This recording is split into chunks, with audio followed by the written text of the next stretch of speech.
ढहाने के बाद उसी ज़मीन पर एक गार्डन और एक उन्हीं प्रतिमा। हम बार बार ये चिल्ला रहे हैं कि जिस दिन वो है, क्या मतलब है कि फाइल उठाते हंसते हैं जी। और उसके बाद कोई न कोई बहाना करके टाल देते हैं। इसमें मामला क्या है? अगर कोई मामला हो तो तहसीलदार साहब हमें बुला लें और हम बरसात शुरू होने के एक दिन बाद, तारीख मेरी है 23 तारीख को, तो आप ऐसा निर्णय दे दीजिए, ऐसा निर्णय दे दीजिए कि जैसे हमारे बरसात में धरती माता जी तर होती है, वैसे ही हमारे दर्शक लोग की आत्मा तार हो जाए। दोस्तों नमस्कार, अभी मैं जौनपुर ज़िले में हूँ। देखा जाए तहसीलदार साहब जब प्रधान जी को देखते हैं तो कुर्सी छोड़ के भाग जाते हैं। ये दबंग प्रधान है, ये गांव में की दबंगई चलती है और तहसील चलती है। तहसीलदार साहब आज जैसे ही आए, प्रधान जी कार देखे, वो गाड़ी में से उतरते हैं, दफ्तर में जाते हैं और तो कहते हैं भैया भाग लो। जिसे वो कहता है कि गब्बर आ गया है, बच्चे सो जाओ नहीं तो भाग जाएंगे। वही हाल इधर हुआ। प्रधान जी कैसे क्या होगा? वो तो अब छोड़ के कार्यालय भाग जा रहे हैं तहसीलदार साहब। देखिए, वो तो कार्यालय छोड़ के ना भागे, वो फाइल का जो निर्णय देना है जी। वो 23 तारीख को दे दें। अगर आज भाग गए, कब तक भागेंगे जी। हम रोज़ कोर्ट पहुँचेंगे, नई तारीख रहेगी तब पर भी पहुँचेंगे। भागने से काम नहीं चलेगा जी। वो जो है हमारे फाइल को देख के जो करना हो जी। या तो निर्णय, या तो खारिज, या तो हमारा कहीं ट्रांसफ़र कर दें। भागने से वो नौकरी कर रहे हैं, भाग के कहाँ जाएंगे? या तो ट्रांसफ़र करा लें, दो चार ऑप्शन है, वही कर सकते हैं। तो हमारे फाइल को नहीं देखने की इच्छा है या हमारे फाइल से डर लग रही है जी। तो वह चीज़ को आप हटा दीजिए अपने पास से कि हम बाहर बस के नहीं हैं, हम नहीं देख पाएंगे और डीएम साहब देखेंगे या एसडीएम साहब देखेंगे। लेकिन हमारा क्वेश्चन ये है प्रधान जी कि जब तहसील स्तर के अधिकारियों में लेखपाल भी आता है, कानूनगो भी आते हैं, तो जब आखिर में समस्त कर्मचारी अधिकारी उनके हैं तो उनको मतलब आदेश देने में क्या दिक्कत है? आज 8-9 दिन बीत गया, क्या कर रहे हैं आखिर में ये लोग? देखिए, उनका इंतज़ार भी हम कर रहे थे।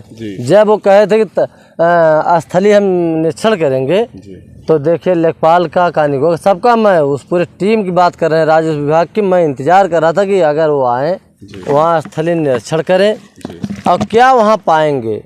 वो तो स्थलीय निरीक्षण कर चुके हैं उसी समय जब अनुराग की हत्या हुई थी, उसके 2 दिन बाद आए थे और यही तहसीलदार साहब थे।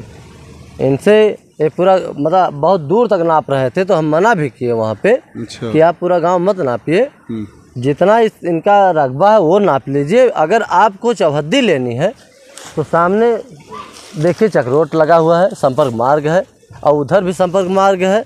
आप संपर्क मार्ग से इनका जो चौहद्दी का बिंदु है आप लगा लीजिए।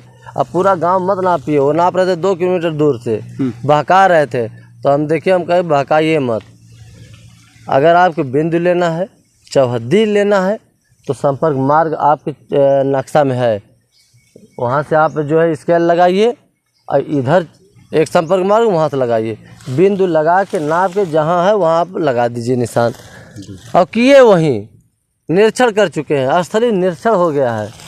अगर निरीक्षण नहीं हुआ होता, वहाँ दर्शाया गया नहीं होता लेखपाल द्वारा, कानूनगो द्वारा कि ये ग्राम समाज बंजर की है, तो जो चस्पा हुआ नोटिस वहाँ चस्पा नहीं होती। जब दर्शाया गया उसके बाद तब चस्पा हुआ। उस पर 76,900 का 50 रुपये का जुर्माना भी सरकार लगाई है। जब ग्राम समाज में है, जब बंजर में है, तो क्यों ममता उनके लग रही है? हमको यही नहीं समझ में आ रहा। अच्छे छोटे बातों के लेके मकान ढह जा रहा है, अच्छा मकान गिर जा रहा है। इनसे क्या संबंध है लालता से कि ऐसा ये कर रहे हैं कि सिर्फ हिला हिवाली कर रहे हैं? जब ये देखें कि अब हमें किसी की तरफ चारों ओर सब खड़े हैं, भागने की दाव नहीं है, अगर भागने की दाव नहीं है तो एक उनके लालता को वकील एक दरख्वास्त लेके आए, अब ऐसे दरखास्त पकड़ते ही जो ऐसे दरखास्त पकड़े तुरंत कहते हैं स्थलीय निरीक्षण करेंगे।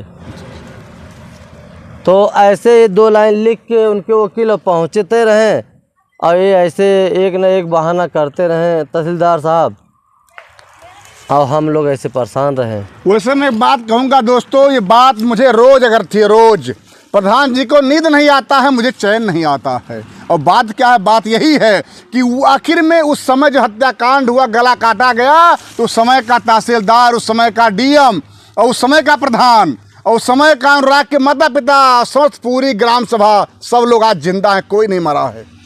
जब कोई नहीं मरा है तो सबूत क्या चाहिए आपको प्रधान जी? जब सब कुछ वही है, नापने वाले तहसीलदार, डीएम, आप, गांव के लोग सब जिंदा है प्रधान जी, तो आखिर उन्हें और क्या खोज रहे हैं अभी वो? अब यही चीज़ देखिए, हम भी यही सोच रहे हैं कि क्या राज है, क्या मतलब है कि फाइल उठाते हंसते हैं जी, और उसके बाद कोई न कोई बहाना करके टाल देते हैं। इसमें मामला क्या है? अगर कोई मामला हो तो तहसीलदार साहब हमें बुला लें और हमें कानून बता दे कि हम नहीं कर सकते हैं जी, और मकान नहीं गिराने का आदेश देंगे जी, तो हम अपनी फाइल दूसरी जगह करा लें। भाई अगर उनके बस का नहीं है, हम शुरू से चिल्लाते आ रहे हैं तहसीलदार साहब के, अगर नहीं है तो उसको आप एकदम निडरता कर दीजिए कि हम नहीं देख पाएंगे। और ग्राम समाज में जब है एक ताइक्वांडो के खिलाड़ी का जब हत्या हुई है, तो इस मुद्दे पे सोचना चाहिए। हमारे विक्रम सिंह वकील साहब थे और हमें सामने किए वहीं तहसीलदार साहब सामने, और जो भी पूछे मुझसे हम हर बात को बताएं उन्हें, और कहें भी कि देखिए मैं भी लिख के दिया हूँ, मैं प्रधान हूँ, मैं भी अपने पैर पर लिख कर दिया हूँ। अब डीएम साहब भी कहे थे, और जो भी हम लोग भाई लायक है, हम लोग एकदम खड़े हैं, क्योंकि एक ताइक्वांडो खिलाड़ी का हत्या हुई है। अगर वो नाम की ज़मीन में होती तो ये मुद्दा कोई नहीं उठाता, लेकिन वो ग्राम समाज में है और बंजर की ज़मीन में है, तो यह चीज़ को सोचना ही नहीं चाहिए उन्हें। एक समझ लीजिए कि एक तहसीलदार साहब और एक इंसान, वही तहसीलदार साहब, कि पूरे देश को भरमा के रखे हैं और सब परेशान हैं। हम तो कहते हैं कि बद्दुआ मत लीजिए, आप दुआ लीजिए। अगर उस मकान को जिस दिन आदेश आप कर देंगे, उसी दिन यही दर्शक लोग आपको सराहना करने लगेंगे, और हम चाह रहे हैं कि आपकी सराहना हो। अगली तारीख है 23 जून को। आप देखिए, आप ऐसा कर दीजिए तहसीलदार साहब कि सबको, जैसे 22 जून से सब कहते हैं कि 22 जून से बरसात चालू हो जाती है, तो पूरी धरती माता जी समझ लीजिए कि जब बारिश होता है तर हो जाती हैं। तो वैसे हमारे दर्शक लोग हैं, बरसात शुरू होने के एक दिन बाद, तारीख मेरी है 23 तारीख को, तो आप ऐसा निर्णय दे दीजिए कि जैसे हमारे बरसात में धरती माता जी तर होती है, वैसे ही हमारे दर्शक लोग की आत्मा तार हो जाए और एकदम संतुष्टि हो जाए कि हाँ, हमें जो है कि इतना दिन भर देर लगा लेकिन हमें शांति मिली। तो उनसे तो हम निवेदन करते करते एकदम समझ लीजिए कि डिस्टर्ब हो जाते हैं। लेकिन प्रधान जी एक बात और हम पूछेंगे, बहुत कड़वा बात है कि जैसे आप ग्राम सभा के प्रधान हैं, कहा जाता है कि अगर देखें तो आप भी अध्यक्ष होते हैं और लेखपाल होता है सचिव, तो आखिर में क्या कभी तहसीलदार साहब आपको बुलाए, कहीं मीटिंग किए कि भैया प्रधान जी आप गांव के मालिक हैं, राजा हैं, इसमें क्या किया जाए? तहसीलदार साहब कभी नहीं बुलाएं। वो जान रहे हैं कि चाहे हम सामने बुलाएं और चाहे आड़ में वो बुलाएं, भले वो अधिकारी हैं तो क्या, लेकिन मगर मुझसे पूछेंगे तो हम सीधा कहेंगे मकान गिरना चाहिए, मकान आप गिरवाइए, और आपके अंदर में है। हम अध्यक्ष अगर हैं ग्राम सभा का, हमारे लायक जो है आप मुझसे लिखवा लीजिए। लेकिन उस मकान गिरवाइए, उस ज़मीन के लिए, वो मकान के लिए आज जैसे सीना तार खड़ा है, हम उधर जाते हैं तो लगते नहीं मकान की तरफ। क्यों कि हम ये जानते कि आज यही मकान और यही ज़मीन, समझिए एक भारत के नग बोलते हैं, उस बच्चा वो एक नग था, उसको अगर ये ज़मीन और एक मकान खा गया है तो उस मकान को ढहाना चाहिए, और उसी मकान पे ढहाने के बाद उसी ज़मीन पर एक गार्डन और एक उन्हीं प्रतिमा।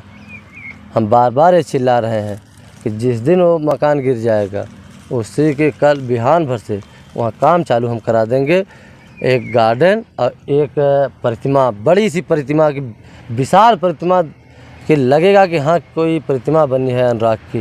देखिए उन्हें तो हम लोग वापस नहीं कर पाएंगे, लेकिन ये ज़रूर कर पाएंगे कि उस ज़मीन खाली करा के वहाँ उन्हीं के नाम से समझ लीजिए एक शहीद हुए हैं, उन्हीं के नाम की एक प्रतिमा, एक गार्डन हम ये चाह रहे हैं कि उसी पे बने, कि ताकि